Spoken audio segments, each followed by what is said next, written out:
Bienvenue à l'atelier. Aujourd'hui, nous allons répondre à une question existentielle. Pourquoi les gens de l'époque victorienne se prenaient-ils en photo à côté de leurs plantes?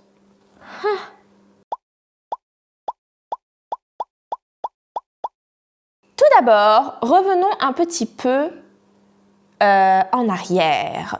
Parce qu'en fait, à l'époque, au 19e siècle, à la fin du 19e siècle, début 20e, quand on voulait une plante exotique, il fallait prendre son bateau, aller sur le lieu où pousse la plante exotique, prendre la plante exotique et la ramener jusque chez soi en Angleterre. Et donc, en général, les plantes, elles mouraient, tout simplement, à cause des conditions de transport. Et si, par le plus grand de la chance, vous parveniez à faire venir une plante vivante jusqu'en Angleterre, encore fallait-il l'acclimater. Et donc, la deuxième solution, c'était de venir prélever des graines pour ensuite les faire germer chez soi. Mais ça également, c'était extrêmement difficile par rapport à l'acclimatation. Et donc, il était très très difficile de se procurer des plantes exotiques à la fin du 19e siècle, début du 20e. Et donc, cette invention vient révolutionner le monde de la plante. Et on se demande, mais pourquoi c'est arrivé si tard en 1836? Une invention inventée? Breveté. Une invention brevetée par un docteur, je ne sais plus son nom, nous allons l'appeler William, docteur William Ward, et c'est très con en fait cette invention. Cette invention de Dr Ward, qui est la Wardian case, c'est-à-dire la serre. Non mais c'est con. En fait, le mec, il s'est dit, hein? C'est pas arrivé plus tôt. Non. Bah. Mais non, mais je te jure. Le mec, il a inventé la serre en verre. Donc, tu sais, c'est hyper joli en plus à l'époque. Tu sais, c'est un peu, voilà. Personne qui s'est dit, tiens, devant ma fenêtre, il fait plus chaud qu'ailleurs. Bah non, la preuve que non, puisque c'est arrivé qu'au milieu du 19e siècle. Et donc, en fait, le mec, il a... Donc, par exemple, le Kentia, qui était une plante qui était très, très populaire à l'époque, ça a été découvert... c'est en Australie, sur une île de l'Australie. Et en fait, du coup, pour la première fois, donc quand ça a été breveté, ça a été tout de suite testé. Et en fait, donc, on plaçait les plantes, enfin les plants, les boutures, dans les Wardian cases, donc les petites serres en verre, les terrariums en fait, un peu. Et en fait, il y avait quasiment 100% de plantes qui survivaient, quoi. Donc c'était... parce que ça les protégeait de l'eau de mer, parce qu'en fait, c'était surtout ça.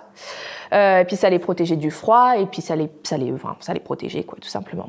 Et donc, c'est grâce à cette invention que la plante exotique arrive sur le marché européen. Et de là, c'est l'engouement total.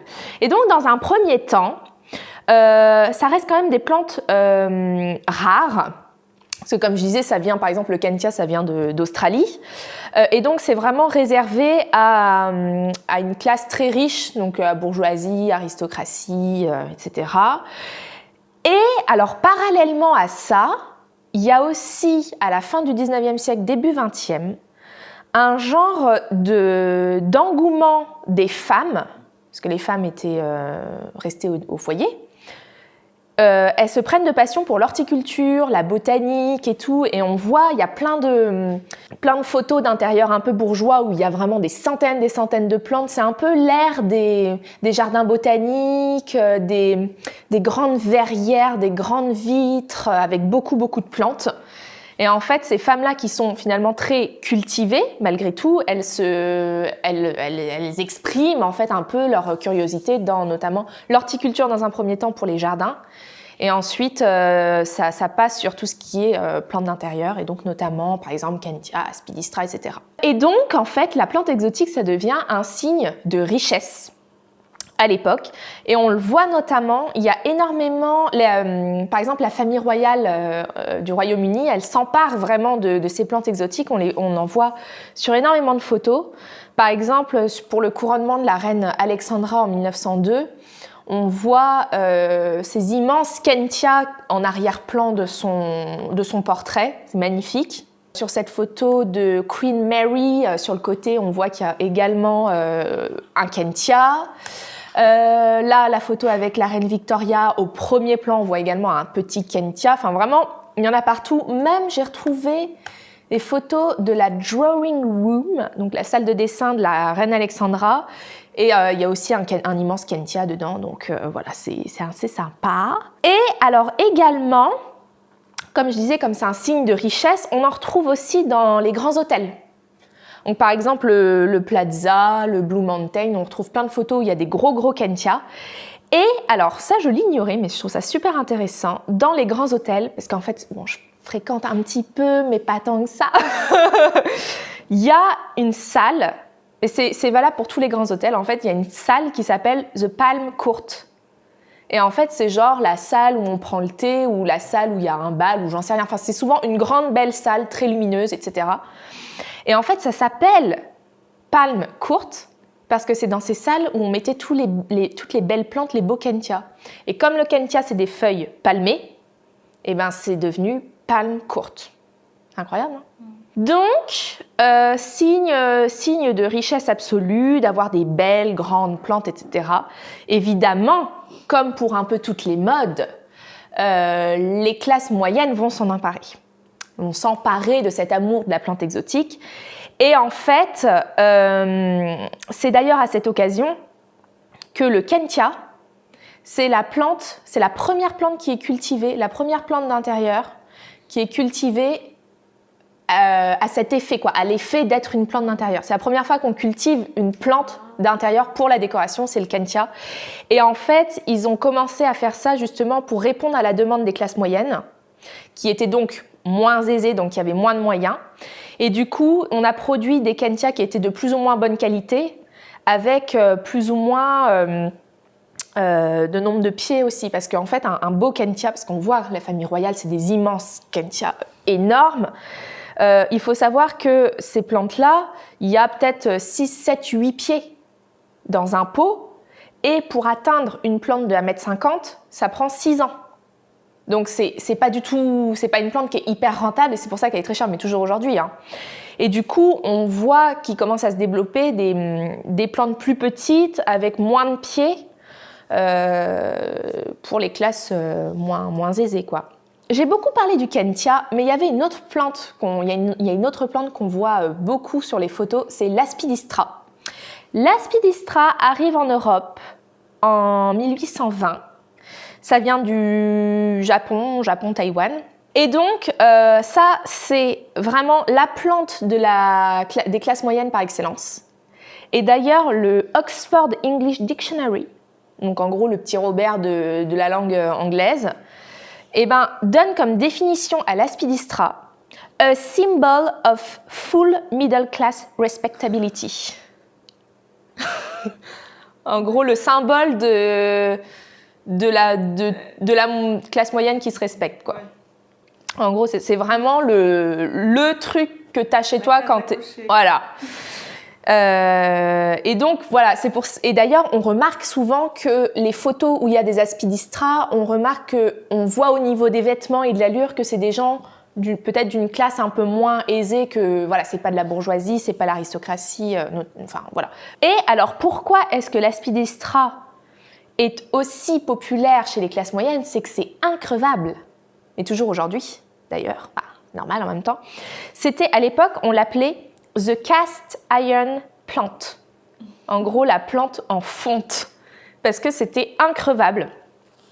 Et donc, j'en arrive au point un peu le plus important de mon exposé, de ma conférence.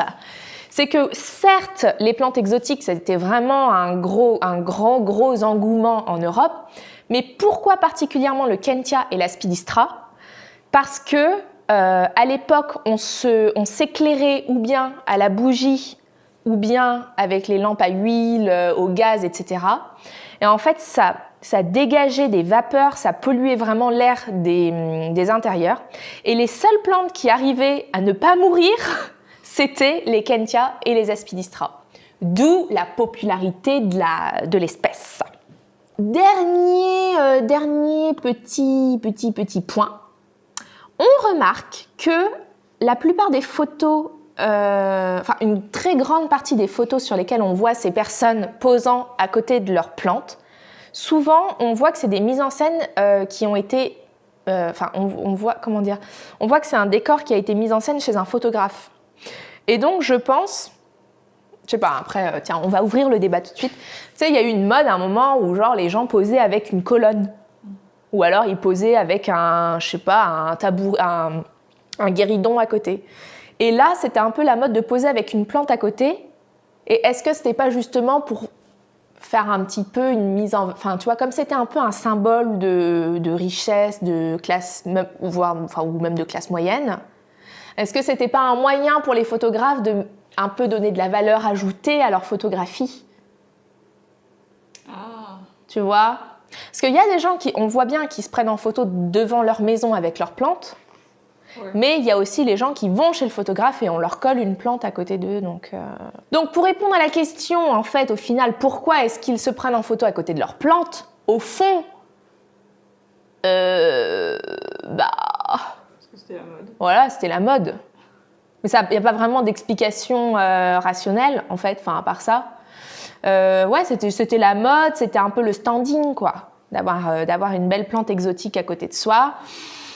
Et donc voilà, c'est vraiment... Enfin, moi, je trouve ça super intéressant. C'est un peu insolite quand on voit toutes ces photos un peu victoriennes. Où on se dit, bah, pourquoi il y a un aspidistra à côté de la dame? C'est un peu rigolo. Puis c'était surtout l'occasion de revenir un peu sur cette mode de la plante exotique qui, je tiens à le dire, quand même, n'a pas décroît. Oh là, je suis partie un peu... Décroît ? Qui n'a jamais diminué. Qui n'a jamais diminué depuis un siècle et demi. Ouais. Parce qu'encore aujourd'hui, des kentias, on en vend à l'appel, des aspidistras peut-être un peu moins, parce que c'est un peu moins populaire, mais pourquoi pas, ça reviendra sûrement un jour. Mais Quand tu vois les monstera... Mais oui, ça a été la mode urban jungle, jungle, monstera et compagnie. De toute façon, à partir du moment où tu veux de la plante d'intérieur, c'est forcément de la plante exotique. Parce qu'il faut que ça s'adapte à la chaleur et aux températures constantes de ton intérieur. Donc, mais ouais, ça n'a jamais désempli. J'espère que cette vidéo vous a entertaining. Putain. À l'avenir, je vais essayer de continuer un peu cette série de vidéos où c'est vrai qu'il y a des fois où on voit des choses mais on se pose jamais la question pourquoi ou qu'est-ce que c'est exactement, d'où ça vient, quelle est la tradition derrière. Et c'est vrai que franchement le monde de la fleur et du végétal, c'est quand même quelque chose c'est un monde où il y a beaucoup de beaucoup de symboles, c'est un peu une culture non officielle, très sentimentale. Du coup, il n'y a pas grand-chose d'écrit dessus et c'est très difficile de trouver des informations. Et en fait, moi j'adore farfouiller partout. Donc à bientôt pour de nouvelles aventures. Oh merde, encore! En plus, je me suis dit, fais attention de ne pas embarquer le chauffage! Puis bah voilà, j'avais oublié le portable, quoi.